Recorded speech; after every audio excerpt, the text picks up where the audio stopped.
बिना मेहनत के तत्व ताज नहीं उठते।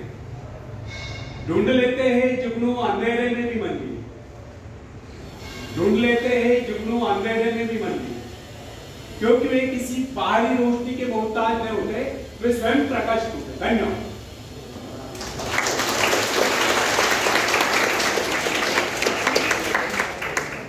तो फ्रेंड्स, एक व्यक्ति है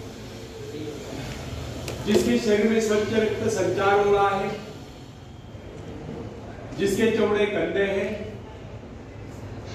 सुंदर मजबूत दो हाथ है, जिसका वजन भी अच्छा है, जो सभी अंगों से युक्त तथा शरीर से चुस्त मस्त है।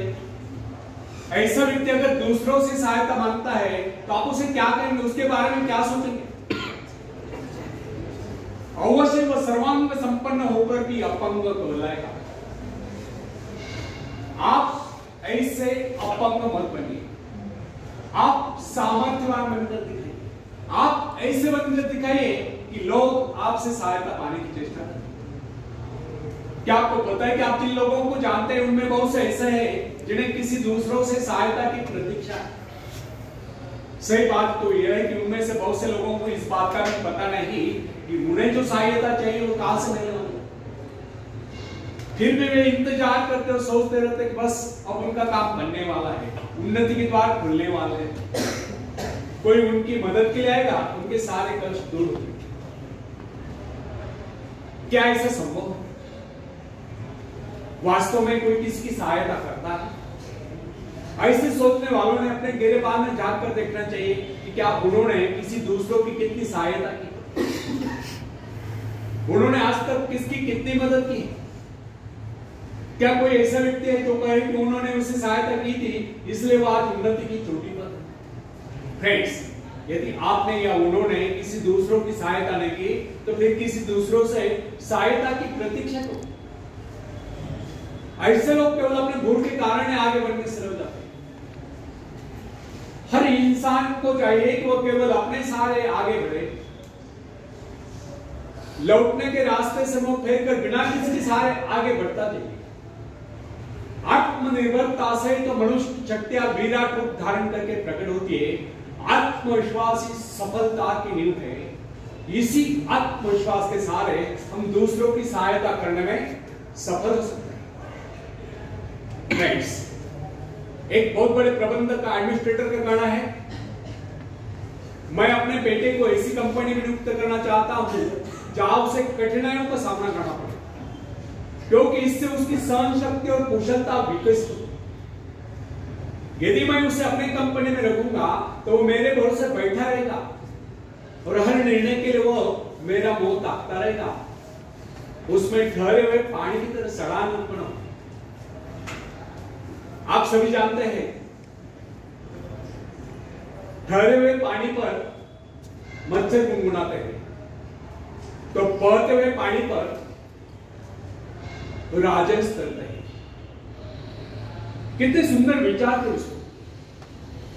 अगर हर माँ बाप अपने पुत्र या पौत्र के इस प्रकार के उच्च विचार रखते तो वे अवश्य उनके भाग्य विधाता बनते। जो माँ बाप अपने बेटों या बेटियों को अधिक लाड प्यार से बिगाड़ देते हैं कि बच्चा जब चाहे स्कूल जाए, जब चाहे कॉलेज जाए, जब चाहे छुट्टी कर ले, जब चाहे काम पर जाए, जब चाहे छुट्टी कर ले, तो ऐसे बच्चे भविष्य में कुछ नहीं कर पाते। उनका तो भविष्य नष्ट होता है। अपनी शक्ति पर स्वयं ही भरोसा करना पड़ता है। अपने कार्य स्वयं करने वाले सफल होते हैं। इसी से मानव के चरित्र का निर्माण होता है। जिन बच्चों को यह पता हो जाता है कि वे अपने माँ बाप के सहारे जीवित रह सकते हैं, वे अपने बल पर कोई भी कार्य समर्थ होकर भी कर नहीं पाते। वे वैसी कोशिश भी नहीं करते, जबकि उन्हें समझना चाहिए कि माँ बाप तो सदा के लिए उनका आश्रयदाता नहीं बन पाते। एक दिन तो ऐसा आने वाला है जब उन्हें अलग अलग जीवन बिताने पड़ेगा। तब ऐसे लोगों को भयंकर मुश्किलों का सामना करना पड़ता है। इसलिए फ्रेंड्स, यदि आरंभ से अपने कार्य स्वयं करने की आदत डाली जाए तो यह आदत आपके भविष्य के लिए बहुत ही लाभकारी सिद्ध होगी। जब चाहे शक्ति के सहारे आप जमीन पर पांव टिका कर आगे बढ़ सकते हैं।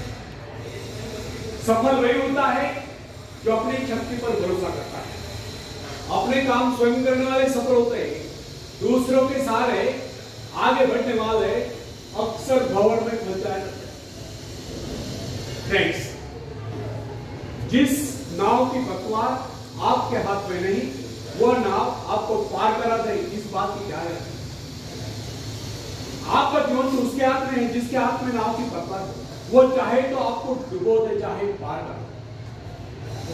फ्रेंड्स, जब नदी में बाढ़ आती है तब जो साहसी है, जिसे अपनी शक्तियों पर पूरा विश्वास है, वो तो तैरकर उस पार चला जाएगा। लेकिन जो डरपोक पर कायम है, वो तो बीच मझधार में डूबकर अपनी जान दे देगा। सहायता पाना और सहायता की प्रतीक्षा करना, दोनों बातें प्रगति की राह में बाधा है।